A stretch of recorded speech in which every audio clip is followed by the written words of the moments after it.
Hello, I'm Tara Ruckman. And I'm Stephanie Howe, and we are Control the Chaos EDU. Are you burnout? Are you feeling frustrated or overwhelmed? Or maybe it's the opposite, and you're a go-getter and want to level up. Then it's time to dive in with real talk and solution-focused conversations.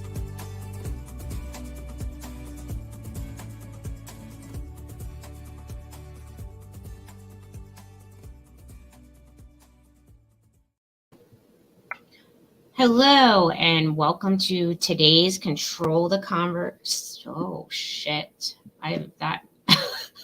It's been a while. Okay, start at 1 minute.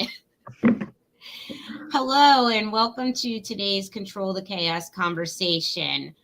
We are doing a Valentine's Day special today. The 5 love language of appreciation. So you could really take this 5 languages in the classroom. You could apply it to your home. You can apply it to your business, your outside business. If you got a side gig, anything you want to do, you could really apply the 5 languages of appreciation. It kind of runs off the principles of positive reinforcements and some behavioral modifications. So thinking about the 5 languages, have you ever, and this is a fun example. Well, I don't know if it's a fun example or not. We'll find out and you can tell me what you think. But have you ever worked for somebody? I just had this conversation with my son last night, and he said that you have to be an a-hole in order to motivate kids as a coach. And I'm like, where are you getting that information? And he was like, I can tell you that the best coaches I've had, they're coaches that have been a D-head. This my 18-year-old son saying this. And I'm like, no, I don't think so. Because Bryce, didn't you tell me about your boss last week that was making you do something you didn't want to do and wasn't very nice about it? So you said to him you weren't going to do it, and this is why. And he was like, well, yeah. I said, so what you're telling me is your boss wasn't nice to you, so you didn't want to work for him? And he was like, but it's different. I'm like, no, it's not different. It's not different. Like, you're motivated by people that you can connect with. You're motivated by the positive. You're not motivated by people that don't show you appreciation. And for the most part, we all want to feel appreciated, right? Like, we all want to feel that positive because it makes us feel good. Nobody feels bad when somebody doesn't, or nobody feels good when somebody's not communicating with them. They don't feel appreciated. If you don't feel appreciated, do you want to go to work, Steph? No, not at all. Because it just makes you feel like what you're doing doesn't matter, right? Right. And you don't want to feel like that. You want to make sure that the time and the energy that you're putting into different things is appreciated and does matter, because you could be sitting there watching Netflix or sitting there doing something else instead of pouring all your energy into something that you might be trying to do, and then nobody appreciates it.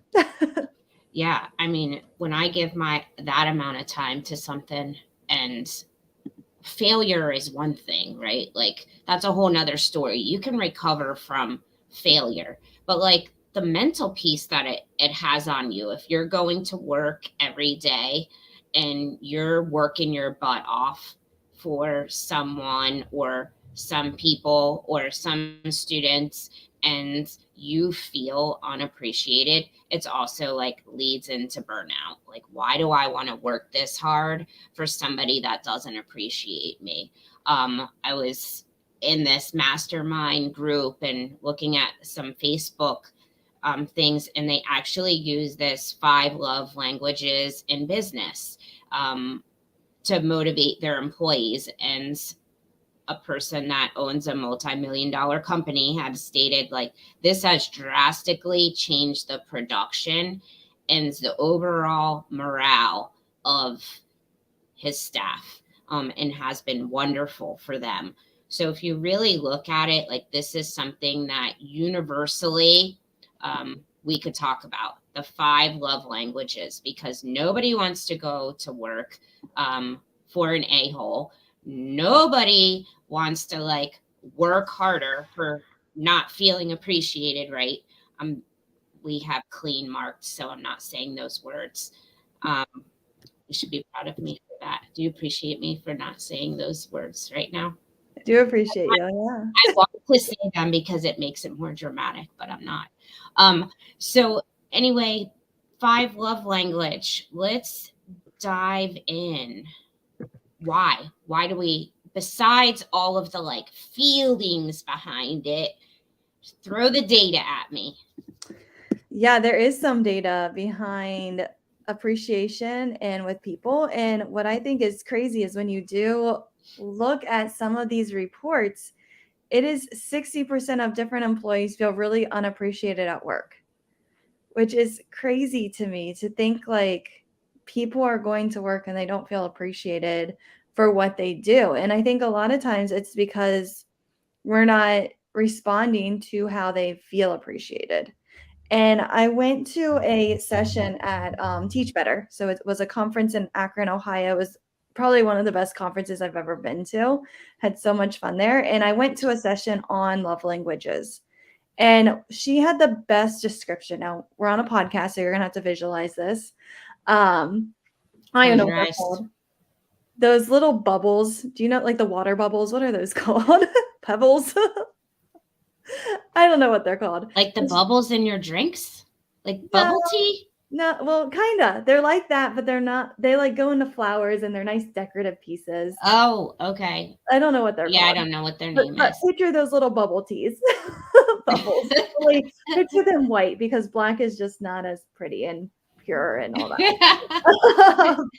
So what this lady did during her session is she had this strainer, and she put the strainer out. And what happens when you just pour water in? So, like, for example, my least love language is gifts. I get awkward when I get gifts. I don't know how to say thank you. That doesn't really motivate me a whole much, like, when I get a gift. And so she had this strainer, and let's say somebody gives me a gift. Well, the water just kind of goes through me. Like, it kind of sticks to my strainer, right? Like, but most of it goes right through me. And so that appreciation goes kind of quick. So when somebody gives me a gift, it kind of just goes really quickly. Where if somebody tells me, hey, Stephanie, like, you are awesome. This resource really helped me, gives me verbal praise for different things. That's, like, my main love language. Those little water bubble thingies, bubble tea is being poured in, and that the bubbles last longer, right? Like, they're not going to go right through like the water did. Like, yeah, the water hit the strainer, but they're there longer. And so I just love that example that she gave, because when I was able to see, I mean, I was actually there, so I actually saw this demonstration take place, and it hit me during that moment that I was maybe not meeting everybody's love language, because the way that I give love language is through acts of service. Like, that's just natural to me, as I'm like, hey, let me create a slide deck for you. Let me do this. Let me do that. Let me do this to help you get that out of your way, or whatever. But that's not how most people maybe receive it, right?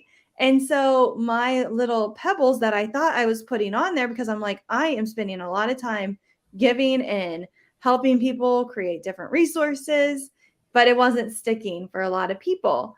And what she taught me is really focusing on other people. And so that week after that conference, I really did try to think about people's love languages and try to respond differently. And I saw a difference in people in the way that they responded to me as well. So think about that when you are kind of loving others. Is it going to stick longer, or is it just kind of going to go right through? Whew, that was a good visualization. I wanted to like close my eyes and imagine the bubbles. So, want to hear the crazy, some of the crazy facts? I'm a facts person. Yeah. Actually, 60% of employees feel unappreciated at work.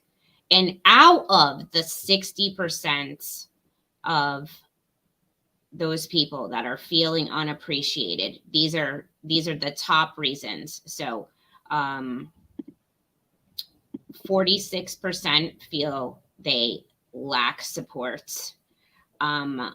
You have 45%, they must have done these like on a different type of survey because the numbers don't equal 100%. So don't, the, it's 59% of respondents felt unappreciated by their employer. 45% feel they're overworked. 30% of those people feel like they're being micromanaged, and 44%, sorry, feel like there's a lack of recognition. Okay, those are some big numbers, right? A lot of people are feeling unappreciated at work. So, we relate this to the classroom, right? Right? Like, do your kids feel um like my son, how he went to work and his boss was an a-hole and he didn't want to work for him? Or do your kids feel like they are appreciated and they feel that like sense of belonging? So this also plays into that sense of belonging. If you don't feel like you belong, and you're not feeling those five love languages, you know, that inadvertently causes other things. Behavior increases. I don't want to work, feeling unmotivated, um, puts you on that negative side. But the more we can talk about these five love language and maybe implement them, some of them in the classroom or with your coworkers, and it might not be a whole classroom. Maybe it's just you being in the break room with your team, right? Does your team know that you appreciate them? When you have your TBTs, when you work together, when you're planning together, do they feel appreciated by the work that they do? How can you kind of like take this thing, these five love languages, and really implement it across your life? Does your husband or your wife or your children feel the five language love languages? Does your classroom? Does your coworkers? So this is really like a universal love. Let's Yeah. get into the five love language now more individually. And I think too, one, how do you find out what people's love languages are, right? And you can start by there are so many surveys online where your students or you could take. But I think too, just kind of watching and observing can just be a quick way as well to figure it out. Yeah, and totally. I mean, observation is one of the best forms of data if you use it correctly and make sure that you're taking it in the right perspective. But we have tons of preference assessments, and so by doing those preference assessments, you could find some of these things out. A lot of our kids, Steph had talked about this before. You know, that she always thought a candy would motivate somebody, which gifts are one of the love languages, right? But then she found out that her kids just really wanted her as a teacher to like show off their A or be proud of them or post their work on the board. You accompany that with some words of affirmation, right? It's the same thing. So those preference assessments that we use, if you find out like what motivates them, is it their peers, their social time? So then we go into quality time. So we can kind of get into our number one love language It's words of affirmation. Yeah, and so when you're using words, it might be a positive note. So you might take the time to write out something positive to a student. You might give verbal praise. You might send them a positive email. All of those just kind of quick, hey, you're doing a great job. But also, it's not just, hey, you're doing a great job. It might be thinking about not giving fake praise. So not just praising people to praise, like really think about what is something that this person did. So don't give just that fake negative praise because that's not appreciated. Yeah, like actually saying, I was so impressed by X, Y, and Z today, or I really appreciate it when I drop my clicker and you pick it up and grab it for me. Those little things throughout the day and communicating it frequently, and then translate that to your coworkers, right? So you're doing those things in the classroom. Maybe it's a text message to a coworker. Maybe it's like a random no big deal Wednesday, and out of the blue you text them and you say like, I really appreciate the planning that we did to get together and the hard work that you've been putting into it.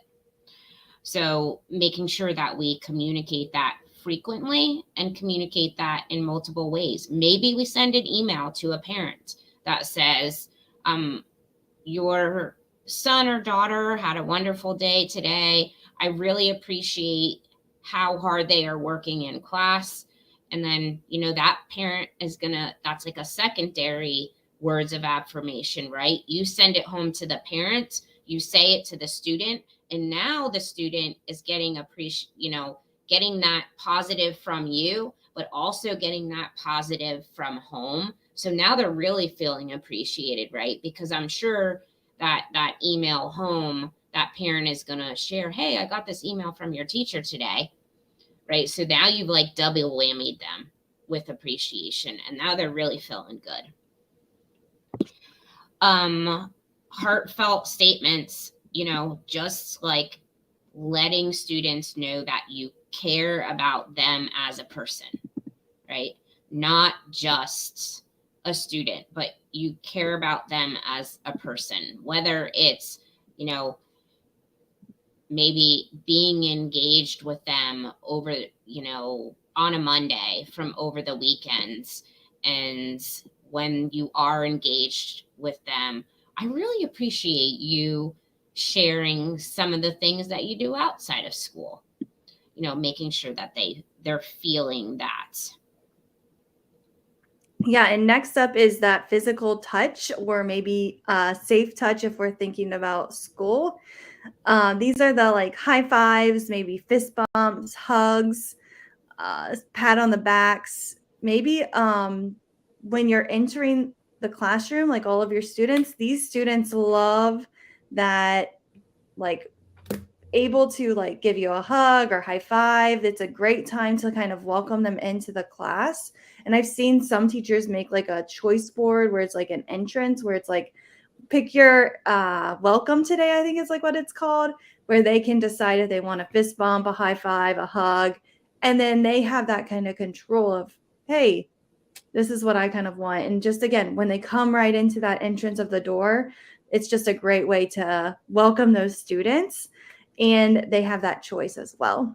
Yeah, and communication through touch is a huge part of feeling appreciated, right? Like if you, and I'm going to relate this to home, like my husband and I, when we're sitting on opposite sides of the couch, we're not having any of that communication through touch, but sometimes just by sitting next to each other, and showing that closeness, right? So we're not going to be sitting right next to one of our kiddos. So, but it's that whole feeling of communication through touch. Physical touch is a showing of care. So it could be those fist bumps, those special handshakes, like you make up I don't know, did you do special handshakes on recess? What was I did that one not. like? Yeah. Were you what I I did don't not even because I know. wouldn't be able to remember them all, but I wish I would have. I used to do those on recess. Like I can't even remember them now, but I'd pat, we would slap hands, we would do all the things. Um, and that was like a part of our friendship, right? So doing that with kids and connecting with kids, or maybe you're circulating your room and you walk by a student and you're like they're working independently, and maybe you just give them like a tap or a pat on the back as you walk by and say good job, and accompany it with some praise. So um, the physical touch and communication through touch is not going to be the same with your home than it is with your school, but it doesn't mean it can't happen, and it's a way to show appreciation. I think high fives go a long way. So that is communication through touch. And then you go into um, gift giving. So this can be like a primary, or this could be a secondary means. So when we talk about gift giving, you automatically think food, candy, things that that they might like. So, maybe, um, that they like suckers, and maybe have some a Friday where you have a candy party or something, and everybody gets suckers for the last 5 minutes of the day. But gifts could be also like tokens when you think about it, and they might get a token where you show your appreciation for them and what they're doing. So, hey, I saw that you picked up some trash in the hallway today when you were walking by, or you picked up some trash in the classroom. I really appreciate that you did that and you are helping clean up, and you trade it for a token, and then later the token then gets exchanged for something else. So that token economy is like you can use it for appreciation, not just behavioral, and students feeling appreciated, and it doesn't necessarily have to relate to the rules, right? It could be just something that you appreciate them, because how many people have gone to work, well, and this probably doesn't happen in teaching, maybe happened long ago if you were in a different career, but you got a bonus for something. Like you worked really hard, and you got a bonus at Christmas, or you got a bonus at spring break, or there was something you did where you earned more that made you feel really appreciated. Um, Relate that to the classroom. Relate that to how do you make students feel really appreciated for some really hard work that they put in. Maybe they did something good on a project. Let them know. Tell them you appreciate their hard work. And when you start feeling appreciated, it starts motivating you. I love that idea of using tokens because I think sometimes too, I forget to motivate or to appreciate. And having that token or that piece of paper in my hand will be like, hey, you need to recognize maybe like 6 students today.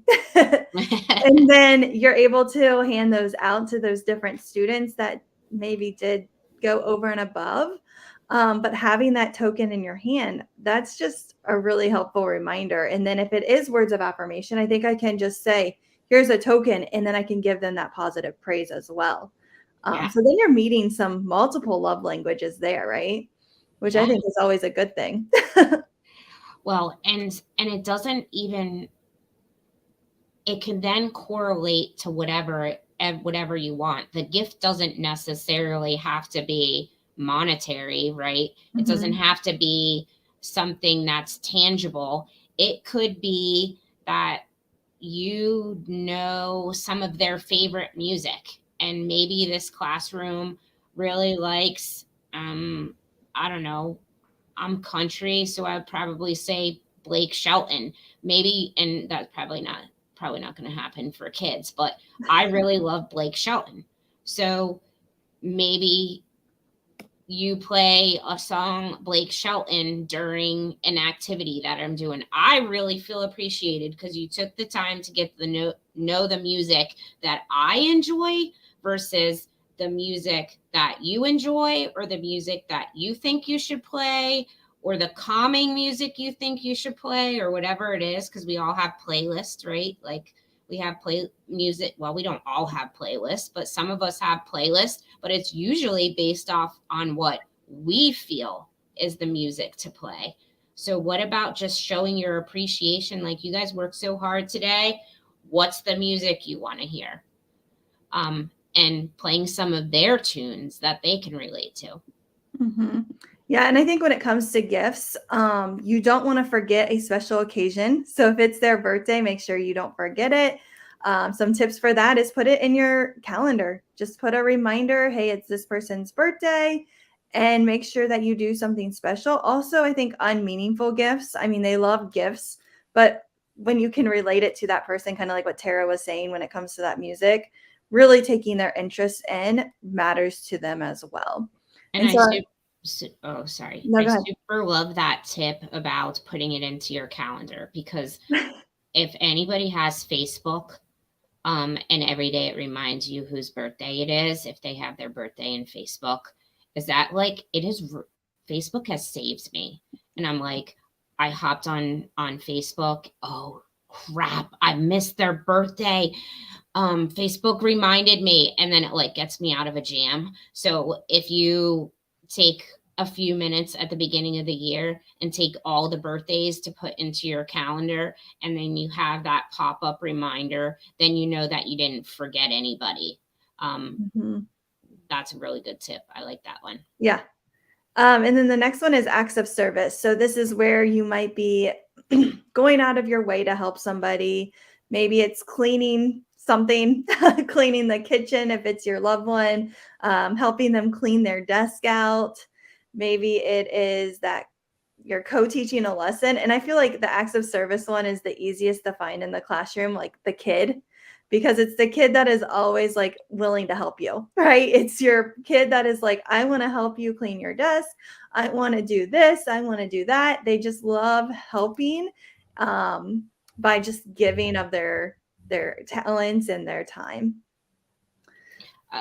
And it could be as well when you are thinking about your coworkers, because we talked a little bit about, we're kind of a little bit of home, a little bit of coworkers, a little bit of whatever, it all relates, right? But when you're talking about some of your coworkers and acts of service, maybe, it's just like helping to plan a potluck so that you can all have lunch together. Maybe it's just like you order food. We did this a couple times on a team last year where we would have food ordered, and that was the first time I'd done that with a team, and where I'd pick up food or have something delivered and sit down with your team and just break bread. Be family like, show that appreciation by like actually just sitting and not working and not talking about work and having a meal together and just talking positive stuff. Imagine that, going and having lunch and not talking work when you're in work. Like, that feels good. It doesn't happen very often though, does it? No. No. But go ahead. I think too, when it comes to active service, like that lack of follow through is what you want to avoid. Like, if you say you're going to do something, if they are an active service type of person, if you don't follow through, that's going to hinder your relationship with that person. And so if you say, hey, I'm going to clean this out, like one of my acts, like I'm probably top in words of affirmation and active service. And when Kevin is like, I'm going to do this tomorrow, for example, I'm going to vent a little bit. He was going to hang up some picture frames and he was like, I'm going to do that tomorrow. Or when I was pregnant, I'm going to build the crib tomorrow. The crib didn't get built for 3 months. I That got was the text. He's due in the crib this weekend. that was not filling up my love tank, right? Like he didn't follow through with his promise of tomorrow. But I think because I've been with him for 10 years that I just kind of let it go. But again, if you're listening, Kevin, he did recommend our podcast to somebody, so he might be listening. That is a total turn down when you don't follow through. Love tank. I love that. That is like my favorite thing, my takeaway. How are you filling somebody's love tank? Yeah, because mine was definitely being open and like, Empty. And you know what driving on empty does, right? yeah, You get stuck on the side of the road. too. I have Me ran out too. of gas a couple times inadvertently because I let my tank empty. So don't let your kids' tank, don't let your spouse's tank, don't let your coworker's tank run empty, right? Yeah. Fill your find ways to fill the tank each week. And I think too, think about how you can reflect on yourself here. And so because I know I'm acts of service and quality time, and Kevin is not, obviously, I'm able to reflect on that and say, okay, that's not the way that he gives, right? He's more of a quality time type of person, physical touch and words of affirmation is how he kind of gives. And so when I'm thinking of that, I need to focus on that too, where I'm like, okay, this is not natural for him. And I need to express that to him. Like, hey, when you say that you're going to do this, I need you to do it because that does matter to me, not 3 months later. Yeah. Yeah. So you've got to be self-aware, I think, too, of some of this. And you've got to fill up your tank sometimes first before somebody else can. I love this example. It's a meme and a kind of way to describe the 5 love language. And we're going to say, we're going to use coffee as the example, this meme that Steph found, and it's such a great description. So if you were giving an affirmation, your coffee is delicious. If you were doing acts of service, I made you coffee. If you were receiving a gift, here's a coffee. Quality time, let's go get a coffee. Physical touch, let me hold your coffee. I see you have a lot of bags in your hand as you're trying to get in the building, right? So that is one topic, but made into the 5 different love language. I love that example. It's very easy to kind of relate to and think about how that can go into your classroom or with your spouse or whoever you want to fill the tank of. Now, I love that. I want to use it all the time. Yeah. So again, just a real quick recap on all of those love languages before we close out today. Words of affirmation, you're telling somebody how much you appreciate them. That physical touch, maybe it's that high five, fist bump, hug. Gifts, maybe it's some type of item that reminds you of them. It can be big, it can be small. Also that food and candy, or that token economy that we were kind of talking about. That acts of service, cleaning something out, co-teaching a lesson, getting out of, getting something off their to-do list, helping them some way. That quality time, maybe it's that lunch with the teacher, spending time with them. And just kind of think about that person, but also think about you. Think about, okay, I need to fill up my tank and this is how I need it. And so sometimes you got to let people know, right? So they might not be listening to this podcast where they're learning about it, but maybe just letting them know, hey, I feel appreciated when you do this. And that just kind of helps because I think everybody does want to appreciate. They just might not know exactly how. Or share this episode with somebody like your husband, which I might. I'm good. Okay, so if we're sharing it with our husbands, I'm going to say this. To fill up my tank, I need you to keep the desk organized because it's going to make me crazy if it's not. That act of service will make me feel like my tank is full. Yes, okay, now yeah. I'll share There it we with go. my Don't you feel husband better too. after this episode? Yeah. I communicated. That's what I need. Yeah. Yeah. You did it. So your action item this week is to focus on maybe one person who can maybe you just love a little bit, or someone you do really appreciate. Maybe it's a coworker, maybe it's a student, maybe it's your husband, maybe it's a friend. Whoever that one person is, think about first, what is their love language? And then do it, right?